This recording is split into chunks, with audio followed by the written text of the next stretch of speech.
otu nwa Disemba lụrụ ebe a ịmaga ego na-ele akpa rice na ọ bụ na izulu akpa rice gụọ akpa rice chọọ ndị ị ga-ekele akpa rice chọọ ndị ị ga-egbu onye ọbụgodu mmanya ebe nabakwa na vileji naba na vileji gị kpọọ mma gị ma ọ bụgodu na ịma nna gụọ akpa rice n'ọnya ma ọda nya chọọ ndị na-ewere ka ọ raba ka ọ ka elụbe nya ọgwụbụ thank you very much whatever ọ na-alụ thank you whatever ọ na-alụ ọ bụ ndị nụnwa bụ ndị mmụọ ọba ga-akwụ mbọchị a ga na-eme gị ikpe ọnwụ asị na a na-ekpe mmadụ ikpe ọnwụ onye bụ mmụọ ndị a bụ ibe ga-ekunite wee sị na onye ama nwụọ.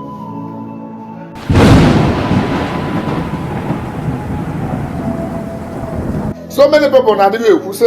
na badụ kwechara mmụọ na ba nyelu chibeli nyeche chibeli pụọ abụlọkụ ego ba ọ gosi na chiba anabatara ya na aja aba chọrọ na anabatara ya na aja aba agara aga. Nwanne m nwoke nwanne m nwaanyị o nwere so many things n'aka on in the spiritual realm. Ọ ga-abịa emepe gị anya ijekwechi gị n'aka gonye mmanya gonye nri olia. Ọ bụrụ na ị bụ somebody ndị mmadụ na-emebi ibeberi nne jee gbaba aba ka ị mara reason o ji wabụrụ na ihe mmadụ ibe onye bụ emebi anya. Ibuli mmadụ moto ọ kpụcha anya ibunyekwa onye nke ọzọ ọ kpụcha anya onye ọbụla ezi aja elu ọnya onye nke ezi aja elu ọnya onye nke ezi aja elu ọnya. Sometimes enyi dịlị ka iwere ego wee chụpụrụ mmụọ aja enyi dị ka ibe pụọ gị na-arụ ka ajọ ibe a na-achọ ka o mee gị ka ajọ ibe abụdo emezina.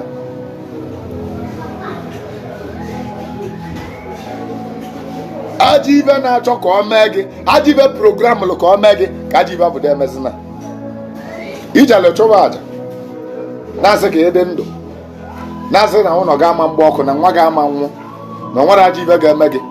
Mgbe na iji wee chụba aja na-echụcha aja ọ bụ na ị were 1 million naira n'ụlọ ka ụlọ gị na-agba n'ọkụ ịmala ego na-eji alụ ụlọ kịta ịmala ego na iji wee lụọ ụlọ mara taịm o wesi gị wee lụọ ụlọ ọ dị n'akara aka gị na ụlọ gị ga-agba ọkụ is conclusion plan n'akara aka gị mmụọ ekwu gị ya kụọ onye ntu na ụlọ gị ga-eme gịnị ga-agbalịla ọkụ and na ụlọ gị abụ ga-agba ọkụ somebody nọ somewhere na-aga ọvọ na-ebe ebele ka nya weta ọlụ na nya na-alụ blikile ya na ọlụ adaza abịala ya ọkwa na ụlọ gị gba ọkụ weta ọlụ. So mmadụ ijelije chụwa aja aja na ị na-achụ na-eme so many people affect. Ịnọ na-ebe ebere ka ịdị ogologo ndụ ma onye agbata ozu na-achọ ka o mitie target na a na-anyị ego blọkụ na ego simenti o ji alụtọpụ ụnụ ya. Onye agbata ozu chọrọ ile agbata ozu 10 Disemba. Onye agbata ozu chọrọ aja ka nyere agbata ozu 10 na Disemba. Agbata ozu 10 na nwere ike ọ bụrụ na ọ bụ ụgwọ gị o mana ofu family ga-awa complete pattern. Iwe chụwa aja nke gị na ị ga-adị ndụ na mmadụ ama nwụ na be gị ịchụgide aja ọ chi gị na chi onye agbata ozu bụzi ibe ọ dịrị fewezi agreement chi ga-ekwu sị na onye achụgo aja ewe cheki aja nke na nke onye ka ụdị wet maka na onye agbata ozu ga-ele abịa adị na edetekata na akara aka na mmadụ ga-anwụ be gị na onye agbata ozu bi n'akụkụ bụ unu maọbụ na obi n'obodo unu adị na agbata ozu chọpụ ya dị nso na onye maka unu ya ejegolo abịa nye maka unu ya ejegolo abịa iwe chụba aja na ịma nwụ mana akata gị na akara aka na mmadụ ga-anwụ na be gị. Iwe chụba aja chi gị wee bata wee gwa onye agbata ozu si ya na aja onye achụrụ erigo nna chi onye agbata ozu aja onye achụrụ erigo nna agbata ozu anụ nwa unu sị ka ebubata bebe mba o bupụga agbata ozu na ọma mmezi chi ya na-asị nya ebe ị na-achọzi bụ ka nwa mmadụ alụ gbu n'ụlọ ọ na-alụ na onye nna ọlụ ụwa gọlụ ọ chụrụ aja ka nya lụ tọpụ ụlọ ka ebe ọ ga-esiri weta ego chi ga-asị ya na ọma ahụ ebe ọ ga-esi wee weta ego ebe ọ maara bụ na onye ama nwụzie na ọ chụgo aja ewedịra gị bịa spirit ị ma na enwere ike ije court spiritual court for it ebe ikpe maka na chi onye agbata ozu bụ certificate ibe niile ga-anwụ that year ndị niile ga-abịa tụele nwa ya bulie ọgbachi gị akwụkwọ n'ikpe ebe bibe spiritually mmụọ eju na-ebe ọwasị ya na onye anụnwakọta na akara aka na ọ ga-anwụ na 25 Disemba kedu bụ nna akọ ife onye nwa ka nwa m laafịa a na-akị ọbụla akụkọ o na-ekpe ikpe ọ bụ na emepe gị anya ịpụta ụtụtụ inye chi gị nri emepe gị anya iwe fife chi gị na-alụ ịpụta ụtụtụ ime gịnị inye chi gị nri chi gị wee kunye wee kenesie mmụọ kenesie ọra mmụọ kenesie ọra mmụọ mmụọ niile inyere nri ga-abịawazi gbawazi osi alị kwuverizi na ịma na-eji wee nwụ ọ bụ na inyere mmụọ ikwu nne gị nri mmụọ ikwu nne gị abịa stand ya ọ bụ na inyelu ndị mmiri nri ndị mmiri niile ịchụrụ aja mmiri niile ịkpọkuru ba niile stand ya mmụọ dị iche iche mmụọ na-egbu mmadụ akarịa ọnwụ mmụọ ọnwụ akwụrụ maka na mmụọ ọnwụ na-echezi ka enye ya ọda ọ bụ list mmụọ ọnwụ abịago igbu mmadụ na ịkata na gara aga na 25 Disemba na ị ga-anwụ 25 na-abịa n'iru kịta agbabaghị izu ya chi ewesị mba onye amanwụ na 25 ọ citizen ọ chụrụ aja nka o mere nka o mere nka ka ọ dị anwụ na asị mba na ọ ga-anwụ a na-echekizi mmụọ niile ndị meela ọgọ ịmanaba niile ga-abịa eme witness ndị na nyere aka onwe ndị nyere aka kwụọrọ ụgwọ akwụkwọ chiwe niile ga-abịa ime witness na ịma nwụ o nwere ndị nyere aka kwụọrọ ụgwọ ụlọ chiwe ga-abịa ime witness na ịma nwụ kedu ndị na-akwado igo onye akpa rice ma ị na Disemba ị mara chiwe ga-eso wee gba witness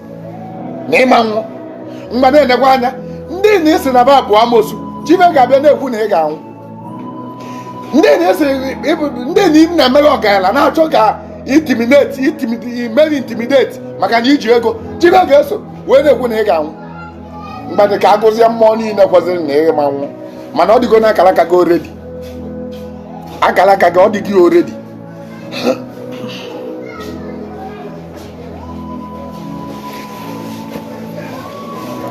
ọ dịgo na akara aka gị oredi na ọnwụ ga-elugo mana aja ịchụrụ asị ka echiftuo onye na olube na a ga-akpụrụ ka ya na ịma nwụzi maka aja ịchụrụ achụ na chi gị abịago bịa yọọ ka ịda nwụ na mmụọ niile idozili ba niile akwụlụ mmụọ niile ị na-edozili ba niile akwụlụ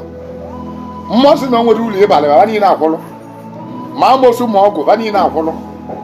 mmụọ ọnwụ akwụzarị n'etiti wee na-eche ndị ga-emeli ewee gụba ọnụ ibe nna gwa gị ebe a bụ the way ị ga-eji wee me understand this is not exactly how it happens but I'm telling you, I'm giving you a clue things na-eme spiritually ewee bido wee gụba ọnụ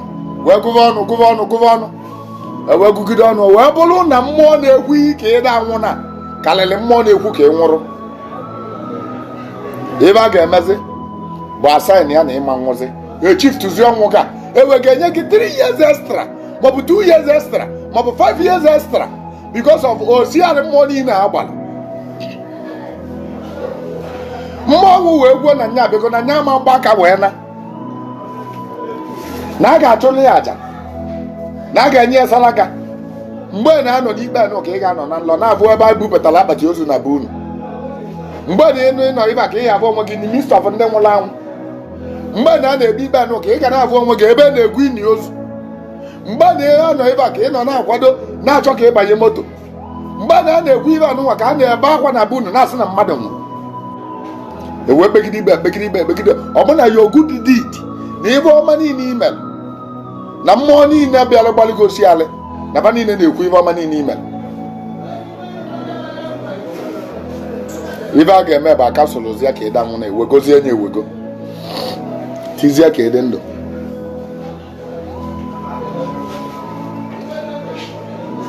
echieze ka ịdị ndụ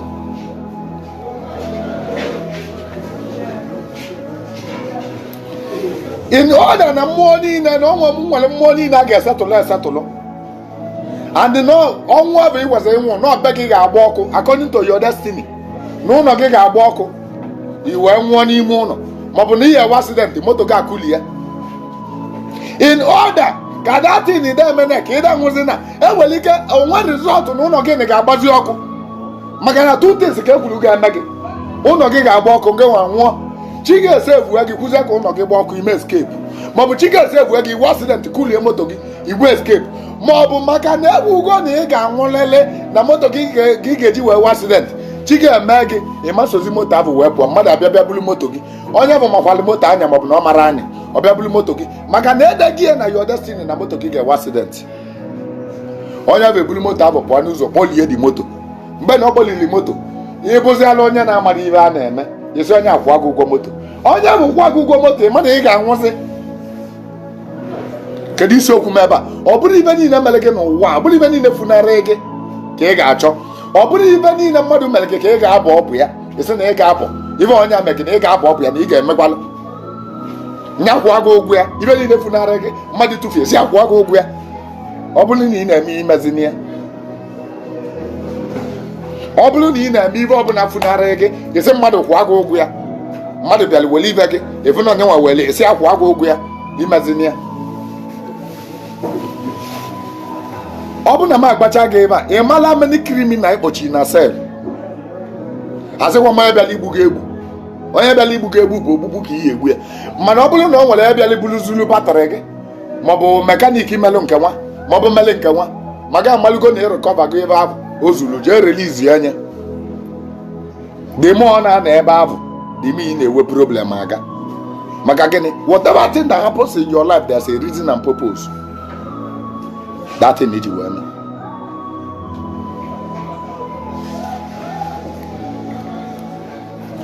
Ebe a nwa ga-eme gị ibido mebe ọgọ. Otu unu nwa Disemba lụrụ ebe a ịmaga ego na na-ele akpa rice na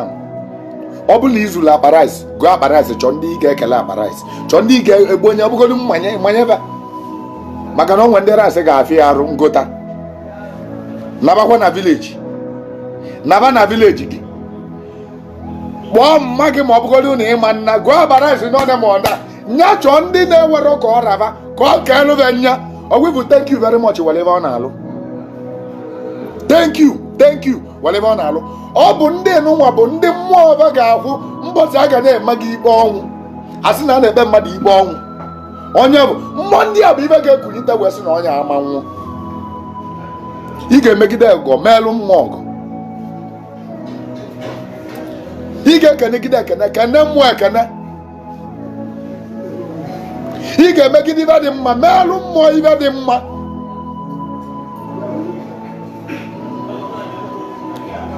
Ọkwa bụ this season now ịbụrụ n'ebe niile dị tight cheki aka gị. Ọ bụ na o nwere ego idebelu na-enwere ebe ọ na-alụ wepụta some part in that money welie o nwere ụmụaka nọ na village mgbe anyị pere mpe bụ arụ ọbụla bụ ovu akwa ka anyị na-eyi agba Krismas maka na saịdị anyị bụ apụta otu 25 Disemba onye ọbụla anyị eyicha akwa ụmụaka niile eyicha akwa nnebe golive anyị na-akpaghalị nne na nna ba golive anyị na-akpaghalị ebe anyị na-eyi mgbe a bụ bedroom slippers ka anyị na-eyi cheki ka ị mara ụmụaka ahụ nne na nna ba na-egote nwuru akwa ka ị gotelebe akwa ma ọchị nyebe ego kaba gota o nwere joy ọ na-ebu